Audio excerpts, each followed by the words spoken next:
Welcome to Café of Delights, conversations that enlighten and inspire with me, your host, Gale West. We are at the precipice of one of the most exciting evolutions in human history, from science to spirituality, culture, arts, cutting-edge psychotherapies, new economies, and more. We will explore how to create a world where all can thrive. In a series of riveting interviews, you'll have the opportunity to hear from those that are actively working at the edges of local, regional, and global transformation. Join me, your host and author of the book, Money Come Dance With Me, Gale West, to be inspired, delighted, and filled with hope for a new reality. Café of Delights starts now. Hello, everyone. I'm Gale West, and you are listening to Café of Delights on Transformational Talk Radio. Stay with us for the next hour for an enlightening, inspiring conversation with my guest, Jonathan Salk. Jonathan Salk is the co-author with his father, the late Jonas Salk, of A New Reality, Human Evolution for a Sustainable Future, and a highly respected adult, child, and adolescent psychiatrist. A New Reality was initially released nearly 4 decades ago and recently rewritten and updated for a new generation. The book provides a startling, fresh message of understanding, perspective, and hope for today's tense and rapidly changing world. Graduate of Stanford University and the University of Southern California School of Medicine, Jonathan completed his training at the UCLA's David Geffen School of Medicine, where he is currently assistant clinical professor of psychiatry. He has lectured and taught about the theory and practice of psychiatry and is in full-time private practice as well as a senior fellow of the Design Futures Council. Welcome, Dr. Salk. Thank you. It's great to be here. So I'd like to ask the 2 questions I'd like to open the show with. And one is, where do you find delight at this time, and what brings you hope? Well, they actually overlap in my case, because I think what brings me delight at this time, despite how difficult things look, is the prospects for our future. I think there is a way out of our current crises that can lead to a world where human beings are more creative, more productive, more healthy than at any time in many centuries. And that's both hope and delight rolled in one. That's good. Well, I first met you in 2017 in Chicago when there was a Kickstarter campaign to republish the book you wrote with your father, right? Which I believe was in the 90s, right? It was actually earlier than that. It was published in 1981. Okay, so that's written in the late 70s, early 81. And I remember at that time, I was so taken by the message of your book, and it is now more relevant than ever before. And honestly, whenever I need a hit of hope for the world, I take this book out and reread it. And for those of you who are deeply concerned regarding what seems like a deep divide in the world at this time, it is my hope that our conversation will help you see it as an opportunity for something greater. And can I call you Jonathan? Sure, that's great. Okay, great. Can you explain how your father's exploration into population growth led to a greater exploration in human evolution? Sure. My father throughout his life was sort of dedicated to making the world a better place, whether it was through the polio vaccine or the establishment of the Salk Institute for Biological Studies. And in the last third of his life, he really devoted his thinking to the broad picture about human evolution and the state of humanity. And in that context, one day he was looking at the population growth curve in the mid 70s, late 80s, which showed this gradual increase for many, many centuries, for millennia, really. And then this striking upturn and the spike in population growth. And he looked at that and he thought, this can't keep increasing forever. And so it's either going to collapse, which would be a terrible outcome, or we're going to level out and reach a plateau.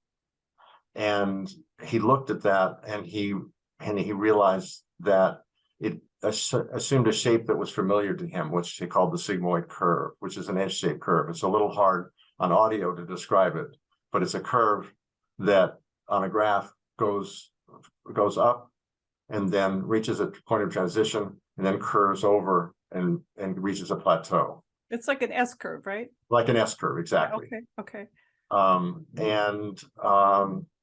He went from there to reason that there was some wisdom in nature and there was some wisdom in human beings that we can adapt and change in order to adapt to a future where growth is slowing rather than growth is accelerating. So how does that relate to like human evolution? So we're talking Sure. about population growth, but Yeah, the book is about the human evolution, right? right. Very much so. Yeah. And what he looked at that and he saw that the S curve was actually two curves next to each other, and that one was accelerating growth and one was decelerating growth, and that we're at a point of transition from the acceleration of growth, of there being no limits, of there being ample resources, ample waste disposal, and accelerating growth, to a period of time where there's limitation, where we're going to be reaching a plateau. And he reasoned that those two periods in history represent two distinct, what he called epochs. One was this period where the sky was the limit. We could do anything we wanted, which was true up until the early this century. And then the other a period of time where we are approaching a plateau, growth is slowing, we're reaching equilibrium. And then in those two different phases, very different attitudes and values are predominant. And so he saw us really at a point of inflection or a point of transformation right now in the 20th and 21st centuries, from one era of humanity and one era of human evolution to the next. You refer to this as Epic A, the first epic, right? And Epic B. So let's go more into how Epic A actually happened. And I get that we're kind of in this point of inflection and we're moving to Epic B, right? Is that what you're trying to say? Right. Okay. So I'd like to go more into Epic A and how you see that as unsustainable. Sure. So throughout most of human evolution, the worldwide population was at kind of an equilibrium. And then getting into the 16th, 17th, even earlier than that, population began to increase. And then with the advent of changes in technology, in healthcare, in agricultural resources, all of these things combined to allow us to sustain a bigger population than ever before. And so that we hit a period that we've been in for a long time of just unfettered growth. And so Epic A was a time where certain values were predominant and certain values were reinforced. Those being competition. The person who grabs the most gets the most. Right. Independence. I'm only looking out for myself. Right. And also values of we can use as much as we want. We can take as much as we want, and we can dispose of as much as we want. And so it's that series of circumstances led to a time where in Epic A, what was reinforced were those kind of competitive, independent power consumption values. Does that make some sense? Yeah. So would you say that we were talking about the 16th, 17th century and changes in agriculture, but do you think that the Industrial Revolution really pushed the envelope for that? Oh, absolutely. Absolutely. It was really in the 19th century that throughout the 19th century with the Industrial Revolution, that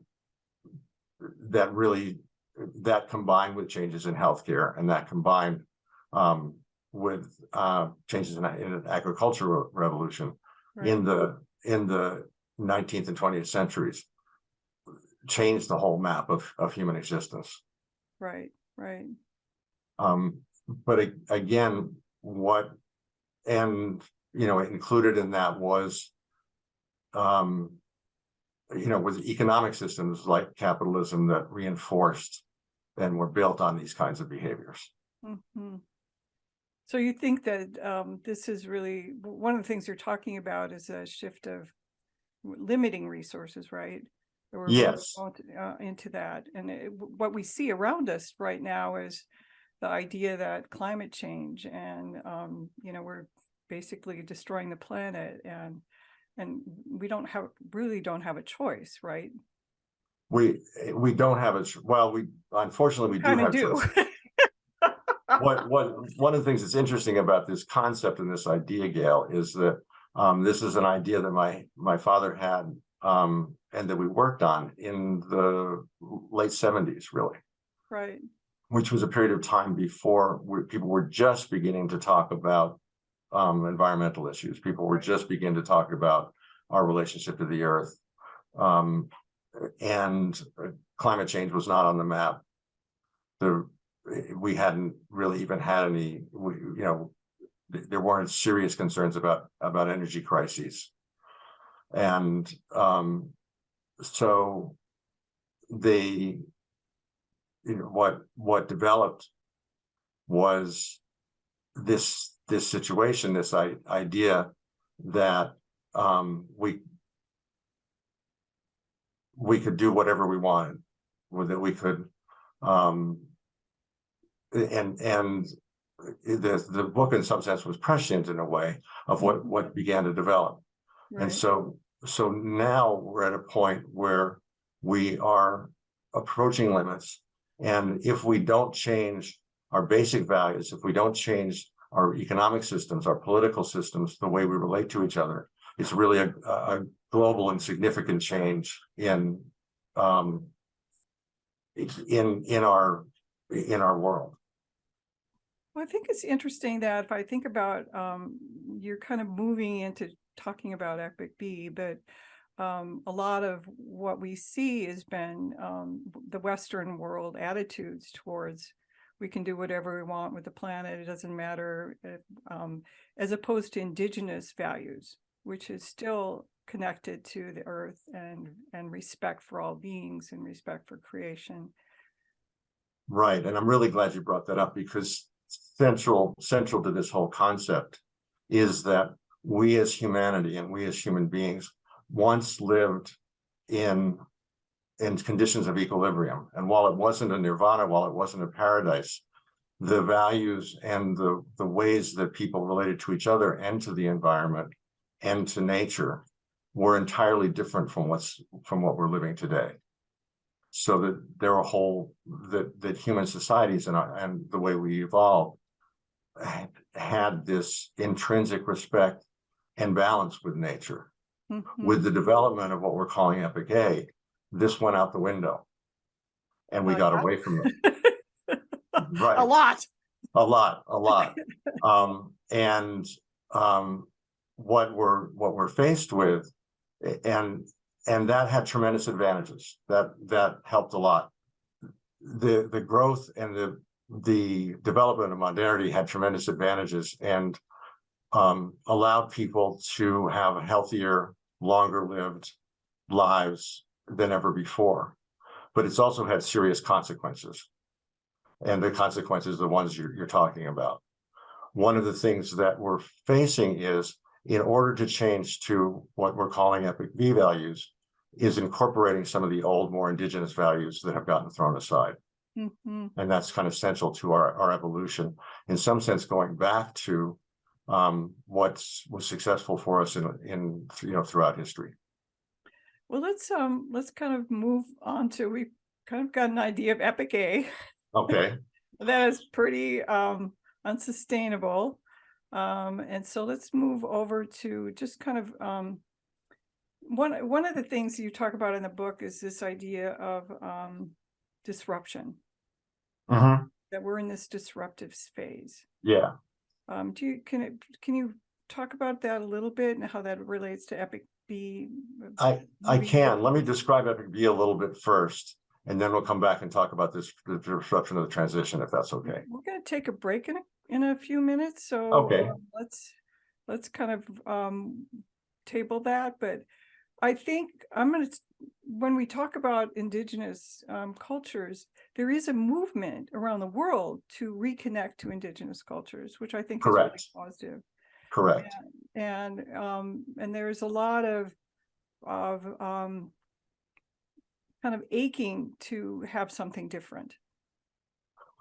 Yes. So we're at a point now of real uncertainty about what's going to happen in the what's going to take place in the future and where we're going to go. And that's a point of high conflict of values. Right. I think in answer to your question is there's an aching to find some solution to these, to look where we can go and look where we can get to. Yeah. We'll talk more about it, but there's a tendency for people to look into the past, into the more recent past, and say, let's go back to the values that got us here, which is only going to reinforce where we're going.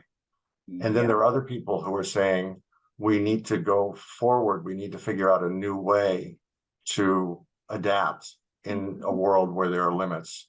And one of the things, and we have a lot we can learn from the indigenous cultures, both in terms, not only in terms of spirituality, but in terms of the kind of political, social, and group and economic organization. Well, there's a saying that that craziness is doing things the same way you've always done. You'll never get where you're gonna go. Yeah. Yeah, that's true. And that's very much on the table right now. Yeah, right. That's exactly the conflict we're having. Yeah, and we see it. We see it. Yeah. So we're going to take a break, and when we come back, we're going to talk more about this fascinating subject of human evolution for a more sustainable future, and we're going to go more deeply into Epic B. Stay tuned. We'll be right back.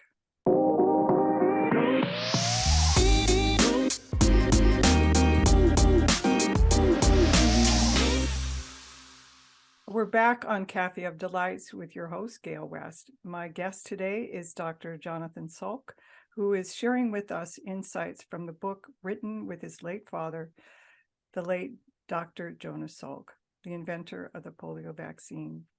The book is entitled A New Reality, Evolution for a Sustainable Future.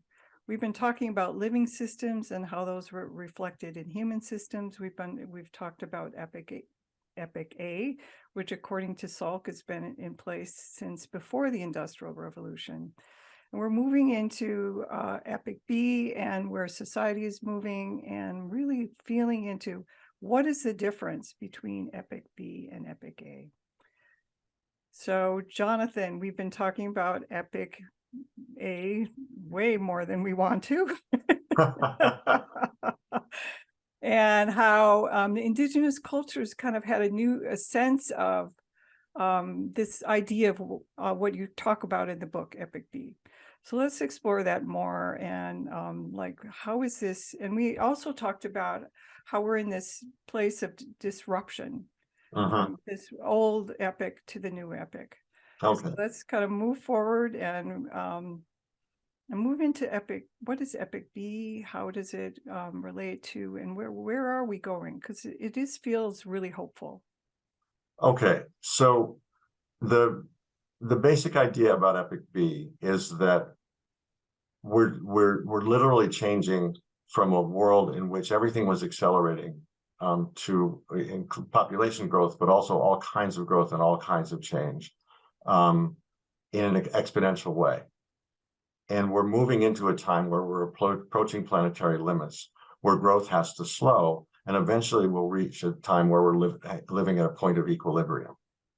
So the idea of Epic B is that very different values have to predominate in Epic B than in Epic A.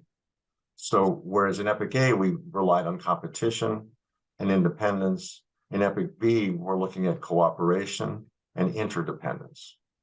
Rather than exploiting resources, we're looking at the concept of sustainability. Rather than working against nature, we're working with nature. And we're living in harmony with that. And what's interesting about Epic B is these values, these ideas are not just because I think they have to emerge, and I think there's still a likelihood that they will emerge. Not just because they're right or they're morally good or they're politically correct, but because we actually need to have those in order to survive.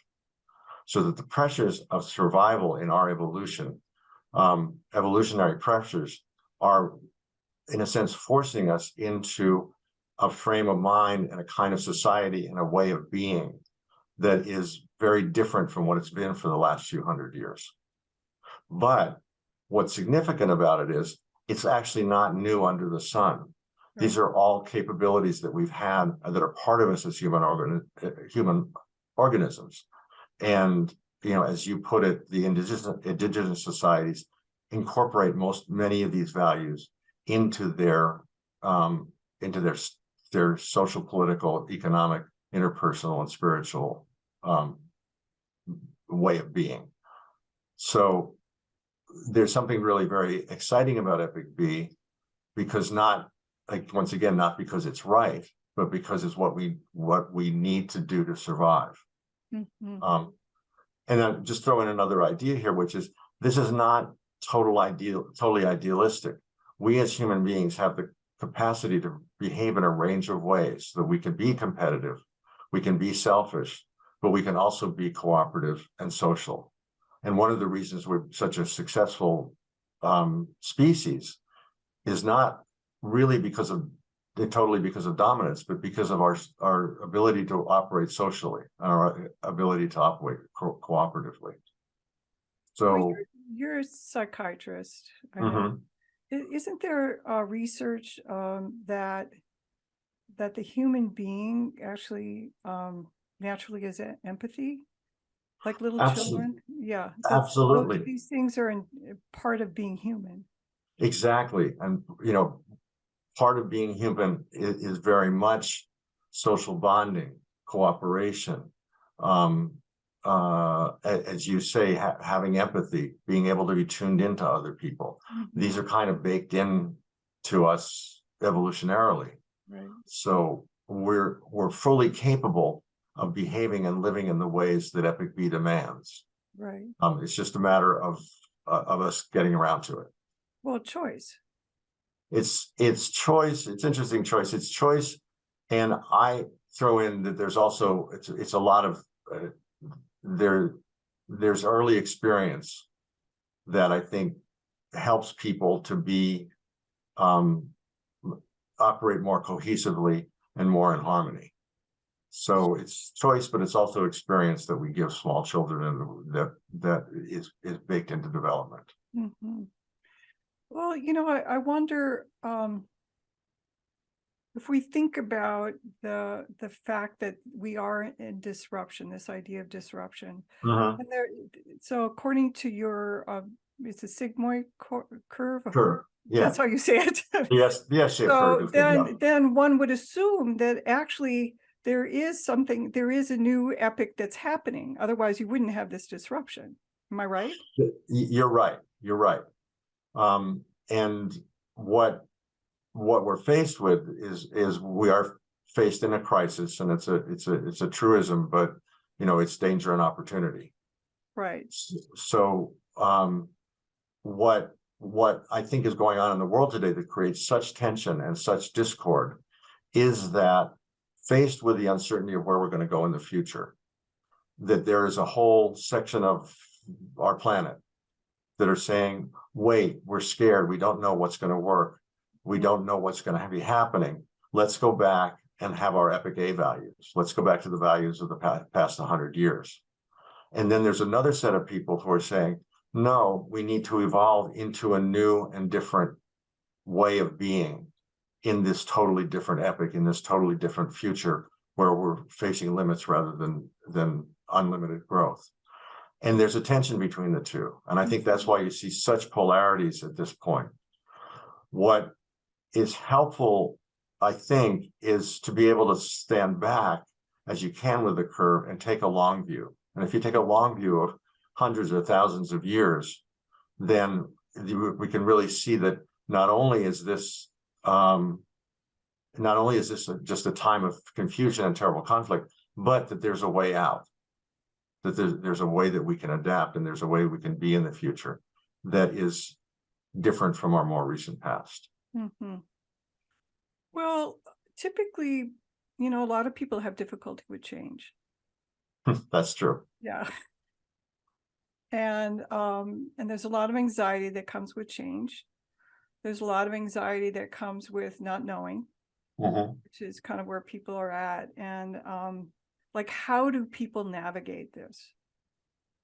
So what we're talking about is, yeah, people are anxious and they're scared, and then there are other people that say, wait a minute, we've got to change. But how do we help those that are scared to that are I think terrified, actually? Yeah. Well, I think the way to do it, and obviously it's difficult, but I think it's by addressing the terror. Okay. I think it's by, in some sense, empathizing with what is driving these kinds of decisions. So that if we can let people know we can give up the values that we've had in the past, and there's a future, and that future is better than what we've had in the past in many respects, then I think that will help swing the tide. I also think that as that generationally things do proceed, so that each generation is brought up in a different kind of reality, in a new situation, so that younger generations understand now it is part of them that we have limitations and that we have to adapt. And that's not been true in prior generations. Yeah. So those who are, I'm calling the old farts, of which I am one of them. And me too. Yeah, right. So we grew up at a time, I'm thinking in the 50s and 60s, where there was, like, you know, we can go to the moon and we can come back, and we can go to Mars and we can come back. And now, you know, we didn't have the internet at the time, and the idea of us being global was just, for many people, just a concept. Right. Back then, not a whole lot of people even had a passport. Yeah.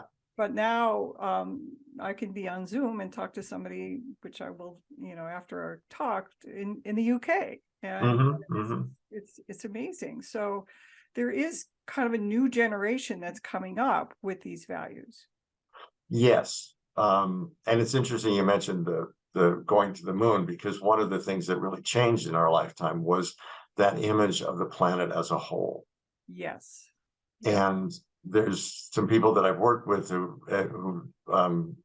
dealt with something called the overview effect, which is that when astronauts go into space and they see the Earth as a single entity for the first time, without international boundaries, as a fragile living planet, many astronauts go through kind of a spiritual transformation, and they come back very much changed, and understanding that we have an interdependent world, and it's our responsibility to take care of this planet. And that's a whole new, it's not new under the sun, because the indigenous people have the same thing, but it's new in the past number of centuries. Well, and being able to look at the Earth from above is, and see it as this blue, beautiful thing floating in the universe it's amazing. It's hard to describe. I can imagine what it must have been like. I think Edgar Mitchell was one of the one. He started the Institute for Noetic Sciences because he did have a spiritual experience of one. Yeah. And so that is really profound. So kind of going back to this idea of the new generation is the ones, our hope.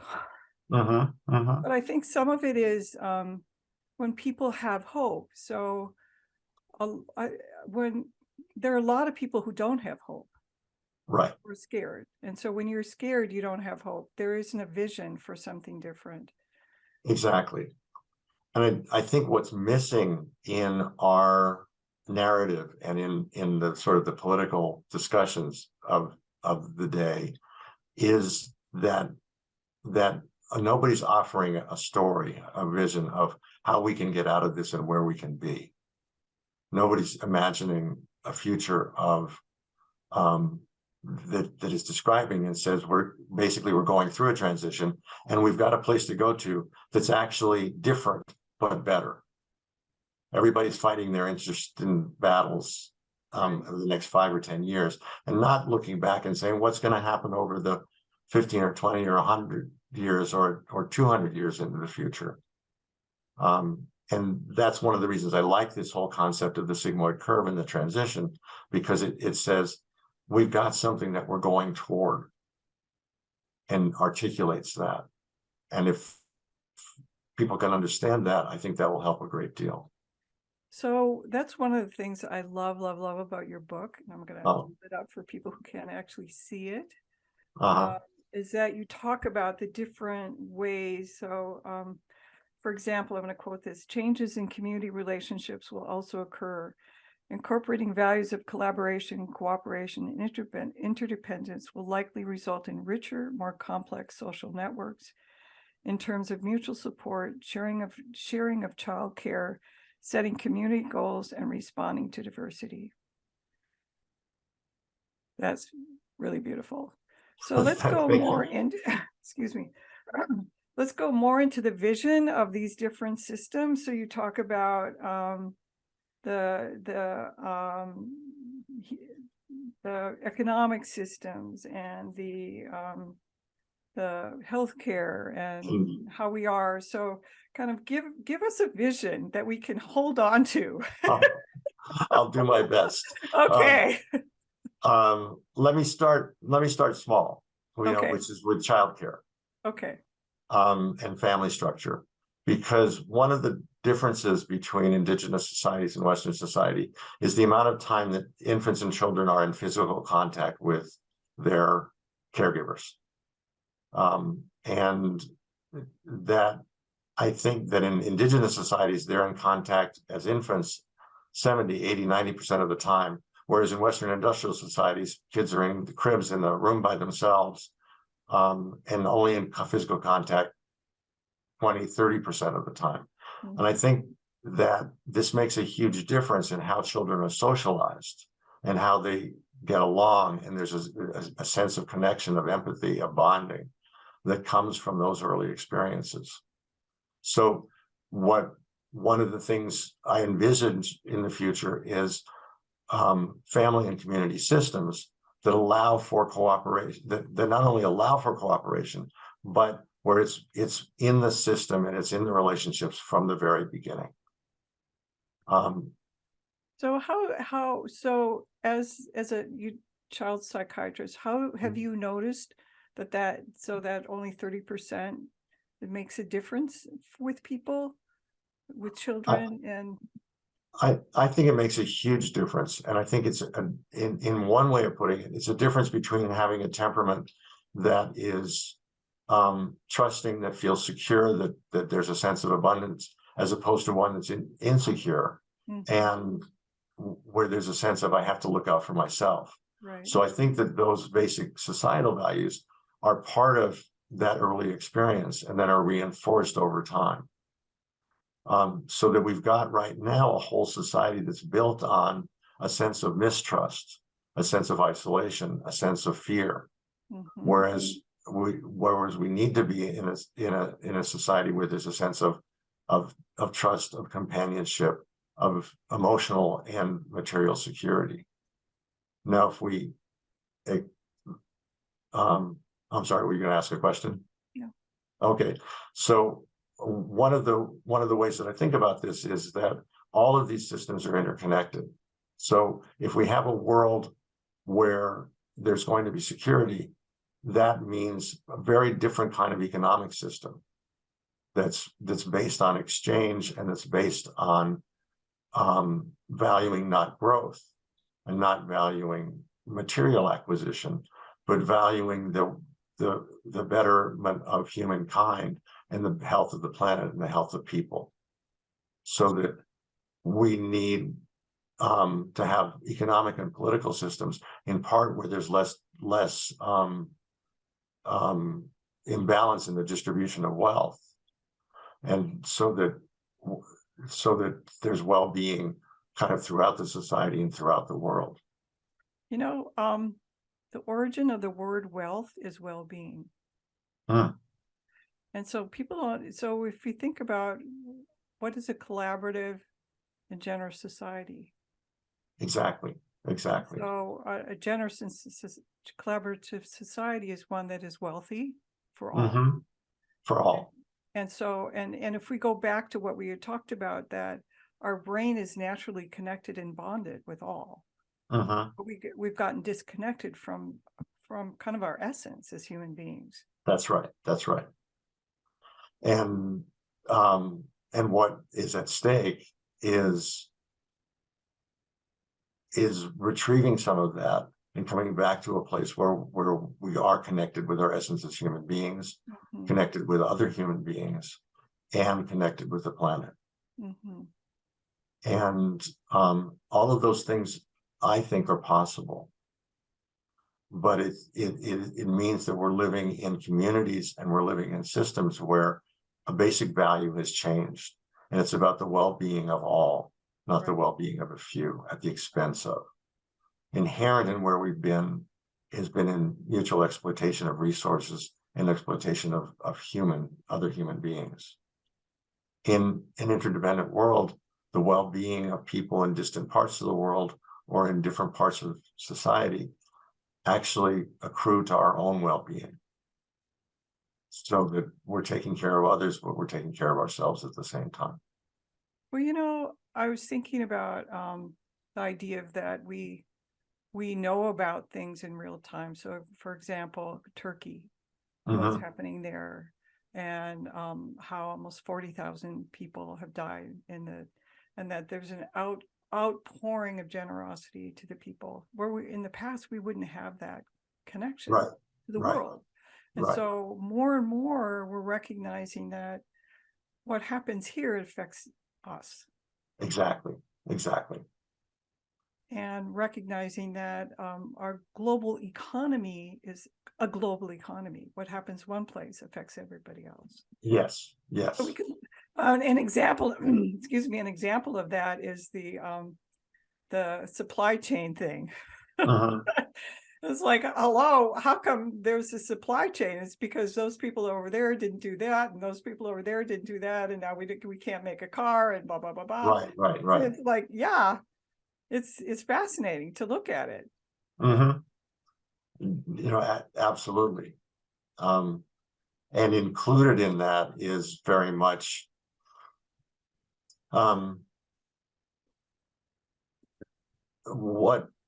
there's several things that are wrapped up in that, which I'll just mention briefly, but one is that the supply chain benefits whom, and where,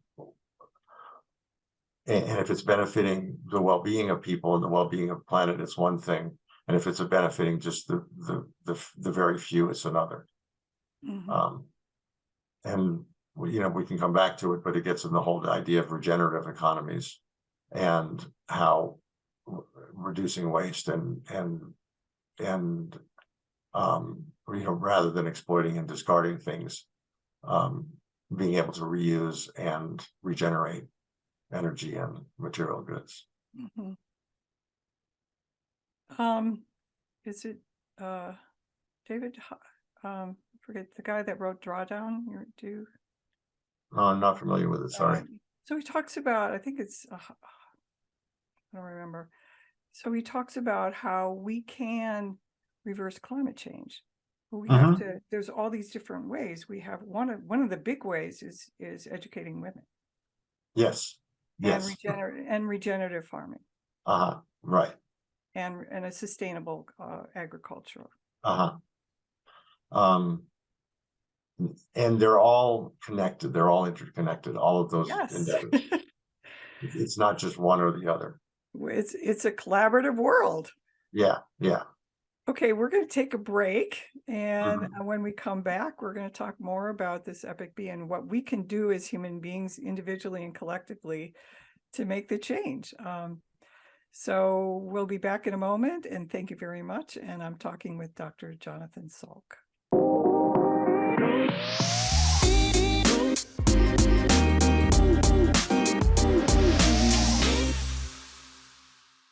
Hello, we're back on Café of Delights with your host, Gale West. I have Dr. Jonathan Salk. We've been talking about the difference between the current system, which Dr. Salk calls Epic A, and the system which is possible, which is called Epic B.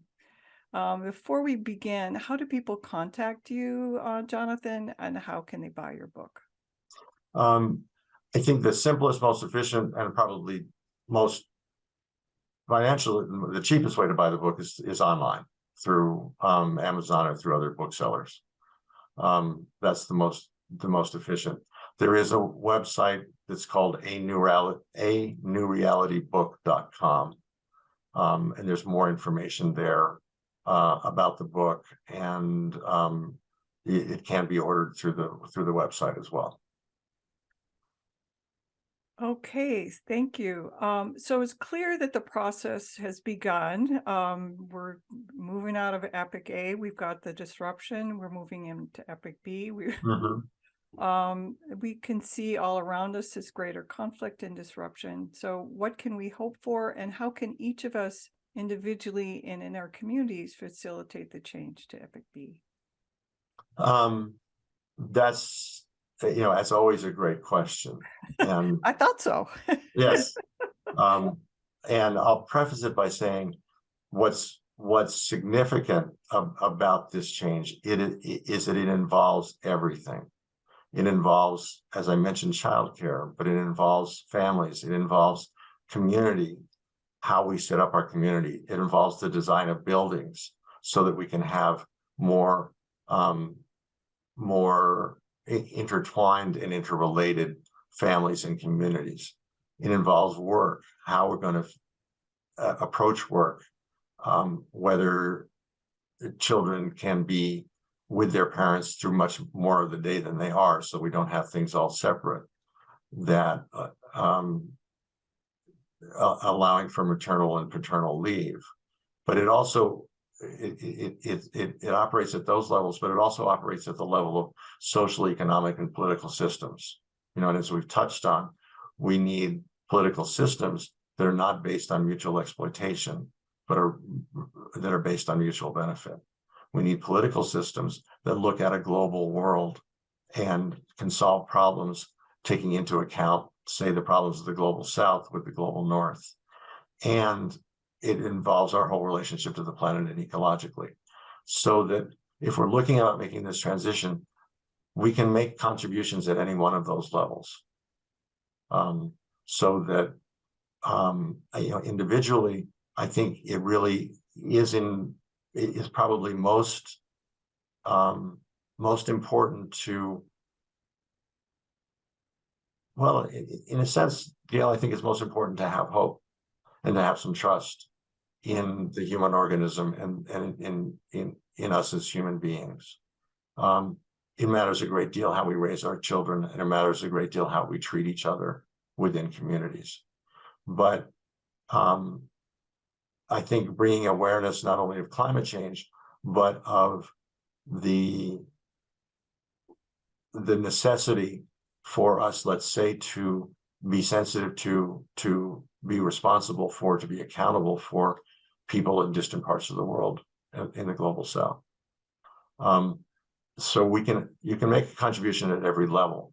There are those who it's just going to be locally in their community level in what they do, but there are those who will make contributions in terms of designing new systems, of figuring out innovative ways that we can incorporate indigenous values into our modern technology. There are those who are involved in politics. But I think the most important thing really is incorporating and understanding both the long view and that there are ways out of this that involve changes at every level of human society. Well, it feels overwhelming.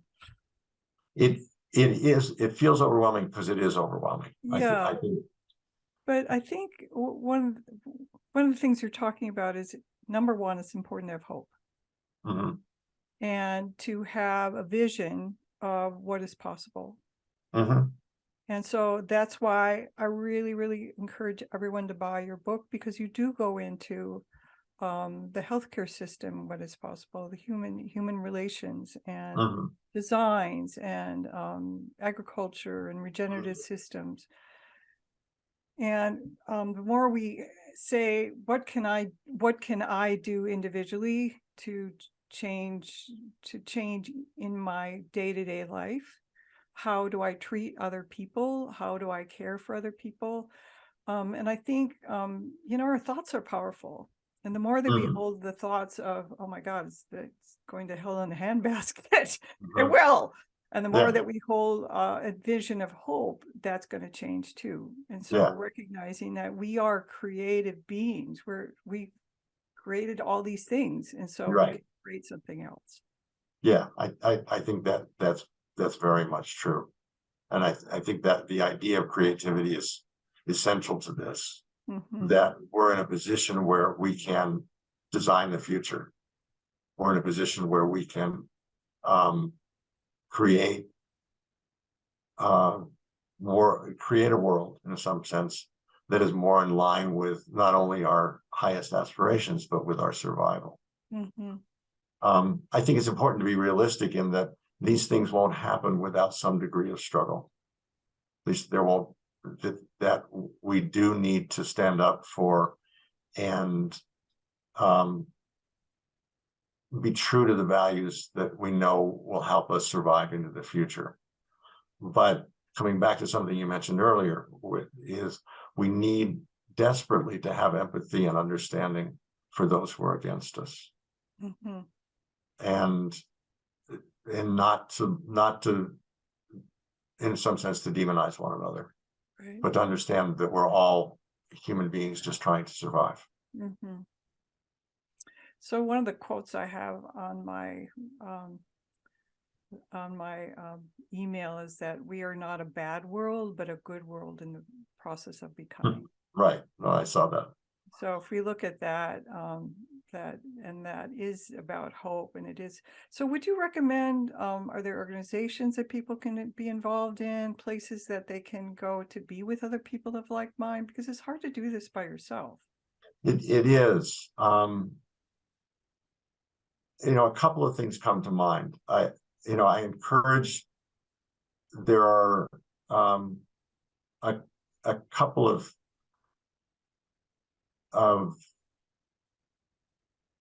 there are a couple of authors that I would recommend that people look into. One is a woman named Kate Rayworth, who's a British economist, and she's developed a concept called donut economics. And I think there are ways of learning about and looking at ways to participate. Mhm. There's also a man named Roman Czarnik who wrote a book called Being a Good Ancestor. And that takes also a long view and gives some prescriptions about that. There's so I would recommend them as well. There's a book called Less is More that also lays out some specific ways that less is more is about the concept of degrowth Mhm. and adapting to the future. So I think those are places to start. Oh, the guy that wrote Drawdown also, he wrote another book. It's Uh-huh. Paul Hawkins. Okay, that So sounds great. that's so I don't remember the title of his latest book. So that's a place to start also. I want to go back to this idea of population growth, and it has actually leveled out in many countries. And I'm sorry, go ahead. one of the things you talk about is the biggest reason for that is education of women. Yes, it's an excellent point. And one of the really interesting things is that um, that in fact the population curve is showing that S-shaped curve, that that population growth patterns have vastly changed and are continuing to change. And one of the real great stories in researching this book and learning about it is that that the issue of slowing population growth is really a win-win situation, because in countries, it turns out that the things that influence people to have fewer children, and fewer children per family and space out their children, are improved healthcare, sustainable development, and most especially education and the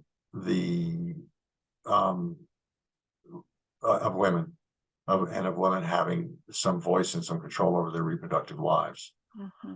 So those are all positive things that lead to the slowed growth. I think the whole issue is the whole issue of education of women and participation of women in society has very much to do with this decision to have fewer children per family, but it also it is a huge part of the transformation that we need to make. Right. And has to do with the participation of women in the broader society. Right. Well, supposedly the Dalai Lama has said, I don't know if this is true, that it is the women of the West who will bring peace to the planet. Wow.